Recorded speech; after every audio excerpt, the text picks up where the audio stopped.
नमस्कार मैत्रिणींनो, माझ्या या यूट्यूब चॅनलवरती आपलं सर्वांचं अगदी मनापासून स्वागत आहे। आजच्या व्हिडिओमध्ये आपल्याला छान अशी काठापासून ब्लाउजला डिझाईन तयार करून घ्यायची आहे। छोटासा काठ आणि त्याच्यापासून खूप छान अशी डिझाईन। तर तुम्ही जो कोणता साईजचा ब्लाउज शिलाई करत असणार त्याचा तुमचा शोल्डर मुंडा टाकून घ्यायचा आहे आणि अशा पद्धतीने गोल गळा अस्तरवरती आखून घ्यायचा आहे। त्याच्यानंतर ब्लाउज पीस बरोबर उलट्या बाजूनी ठेवून घ्यायचा आहे आणि त्याच्यावरती अस्तर ठेवून आणि पूर्ण गळ्याला आणि कमरेला आपल्याला शिलाई करून घ्यायची आहे। बघू शकतात ब्लाउज पीस मी अशा पद्धतीने उलटा ठेवून घेतला। त्याच्यानंतर मग पूर्ण गळ्याभोवती आणि कमरेला शिलाई करून घ्यायची आहे। तर कमरपट्टी जोडायची गरज राहत नाही आणि आपला वेळ वाचतो, त्याच्यासाठी मी अशा पद्धतीने शिलाई करून घेतली।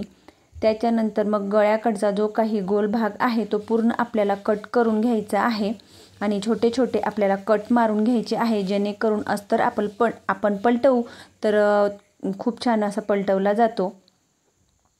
त्याच्यानंतर मग पलटवून आणि पूर्ण गळ्याला आणि पूर्ण अस्तरच्या सर्व बाजूंनी आपल्याला शिलाई करून घ्यायची आहे आणि एक्स्ट्राचा जो काही कपडा आहे तो आपल्याला लगेचच कट करून घ्यायचा आहे।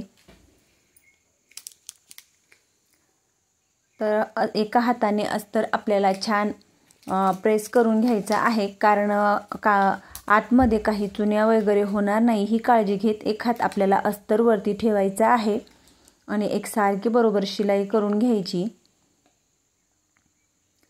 तर पूर्ण अस्तरला शिलाई झाल्यानंतर लगेचच मी एक्स्ट्राचा भाग हा कट केला। त्याच्यानंतर मग मागच्या साईडला आपण जे काही दोन टक्स देत असतो ते टक्स आपल्याला लगेचच मारून घ्यायचे आहेत। तर केव्हाही कोणत्याही ब्लाउजची डिझाईन बनवण्याच्या आधी आपल्याला हे टक्स मारून घ्यायचे आहेत। त्याच्यानंतर मग अशा पद्धतीने मध्य सेंटर बरोबर मी काढून घेतला आणि खडूच्या साहाय्याने इथं अशा पद्धतीने आकार देऊन घेत आहे। त्याच्यानंतर मग हे 1.25 इंच किंवा 1.5 इंच तुम्ही तुमच्या आवडीनुसार हे अंतर कमी किंवा जास्त करू शकतात आखून घेतलं आणि नंतर मग मी अस्तरचा कपडा घेतला, तो अशा पद्धतीने तिरकस कटिंग करून घेतला आणि बरोबर एकसारख्या मापात गळ्याकडचा भागावर बरोबर एकसारखं पकडलं आणि अशा पद्धतीने तिथं आखून घेतलं। त्याच्यानंतर जो काही एक्स्ट्राचा आहे तर परत मी पुन्हा एकदा चेक करून घेतलं आणि त्याच्यानंतर जो काही भाग आखून घेतला त्याच्या अर्धा इंचावरती तो बरोबर मी कट केला। नंतर मग हा बाहीला डिझाईन बाही जोडून झाल्यानंतर जो काही थोडाफार काठ उरतो तर अशा पद्धतीने काठ उरलेला आहे आणि मग मी अस्तर ब्लाउज पीसचा जो काही पार्ट मी तयार केलेला आहे त्याच्या दोघही बाजूंना सेम डार्क करून घेतलं आणि त्याच्यानंतर मग हा जो काही पॅच मी इथं अस्तरचा तयार करून घेत आहे तर तो मी ठेवून आणि चेक करून घेतला।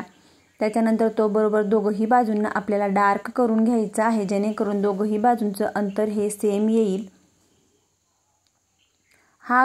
तर मी काठ घेतलेला आहे, तर काठ हा खालच्या बाजूला कमी पडत आहे म्हणून मग एका साईडचा थोडा मी कट केला आणि खालच्या बाजूला जॉईंट करून घेत आहे। जॉईंट करून घेतला आणि त्याच्यावरती दाब शिलाई देऊन घेतली। त्याच्यानंतर जो काही अस्तर आहे तो अशा पद्धतीने उलट्या बाजूनी ठेवून घेतला आणि आखून घेतलेला जेवढा भाग आहे त्याच्यावरती अशा पद्धतीने शिलाई करून घ्यायची आहे। नंतर मग एक्स्ट्राचा भाग सर्व कट करायचा आणि जे काही तिघही बाजूंना 3 कोने आहेत तिघही कोण्यांना आपल्याला सर्वात आधी समोर सरळ रेषेत कट करायचे आणि मग पूर्ण पॅचला आपल्याला छोटे छोटे कट मारून आणि हा पॅच आपल्याला पलटवून घ्यायचा आहे।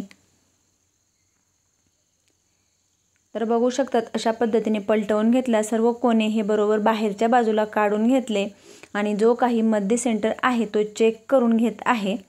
चेक करून झाल्यानंतर तो पॅच अशा पद्धतीने इथं पिन लावून मी पॅक केला आणि त्याच्यानंतर मग जो काही मध्य सेंटर आहे त्याच्यापासूनच मी जोडायला सुरुवात करून घेतली। तर सर्व बाजूंनी जो पॅक केलेला आहे, परंतु जो काही गळ्याकडचा भाग आहे तर तिथं मी थोडंसं वरच्या बाजूला फोल्ड करून घेतलं आणि इथं आपल्याला लेस लावून घ्यायची आहे, तर लेसमध्ये हा भाग आपला पॅक होईल। तर अशा पद्धतीने बरोबर मी तो वरच्या बाजूला थोडा फोल्ड करून घेतला आणि जोडून घेतला। नंतर खालच्या बाजूला सुद्धा लगेचच आपल्याला त्याच्यावरती शिलाई करून घ्यायची आहे आणि लावलेली पिन आपल्याला लगेचच काढून घ्यायची आहे। नंतर गळ्याकडच्या बाजूला जो काही एक्स्ट्राचा भाग आहे तर हळूवारपणे मी तो कट केला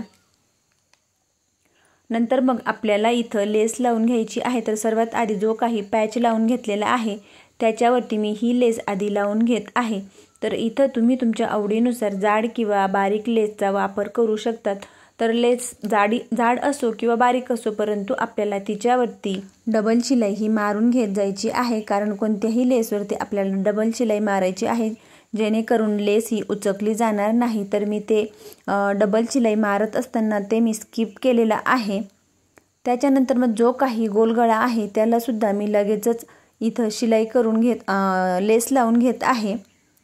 जो काही थोडाफार कपडा बाहेर येत आहे तो बरोबर मी आतमध्ये टाकला आणि बरोबर त्याच्यावरती लेस लावून घेत आहे। तर गोलगळ्याला लेस लावून झाल्यानंतर मग लगेचच आपण जे काही खडूने आखून घेतलेलं आहे, तर हे अंतर तुम्ही तुमच्या आवडीनुसार 1.25 इंच किंवा मग 1.5 इंच किंवा अर्धा इंच तुमच्या आवडीनुसार घेऊ शकतात। तर मी हे अंतर 1 इंच इतकं घेतलेलं आहे आणि बरोबर जेवढं काही खडूने आखून घेतलं तर त्याच मापावरती बरोबर ती लेस लावून घेतली। त्याच्यानंतर कोण्यासमोर कोणा येईल ही काळजी घेत बरोबर जोडून घेतली, खालच्या बाजूला कट केली आणि आतमध्ये फोल्ड करून आणि तिच्यावरती डबल शिलाई करून घेतली, जेणेकरून शिलाई ओपन होणार नाही। त्याच पद्धतीने दुसऱ्या बाजूला सुद्धा लगेचच मी इथं तीच लेस लावून घेतली। तर इथं तुम्ही तुमच्या आवडीनुसार दुसऱ्या कलरची लेस सुद्धा वापरू शकतात किंवा मग गोल्डन कलरची सुद्धा वापरू शकतात, परंतु प्रत्येक लेसवरती आपल्याला डबल शिलाई करून घ्यायची, तर मी ते इथं स्किप केलेलं आहे। त्याच्यानंतर आतमध्ये 2 बटन आपल्याला जोडून घ्यायचे आहेत। तर फायनली आपली ब्लाऊजची डिझाईन ही तयार झालेली आहे। तर खूप छान पद्धतीने आणि खूप सोप्या पद्धतीत खूप छान अशी छोट्याशा काठापासून ही डिझाईन मी तयार करून घेतली। तर प्लीज मैत्रिणींनो, माझा व्हिडिओ आवडल्यास लाईक करा, शेअर करा आणि चॅनलवरती नवीन असल्यास चॅनलला सबस्क्राईब करून जवळच असलेल्या बेल आयकॉनला प्रेस करा, म्हणजेच माझ्या अशा येणाऱ्या नवनवीन व्हिडिओची अपडेट तुम्हाला येत राहील। आणि ही कमीत कमी वेळेत खूप छान अशी डिझाईन तुम्हाला कशी वाटली हे कमेंट करून मला नक्की कळवा।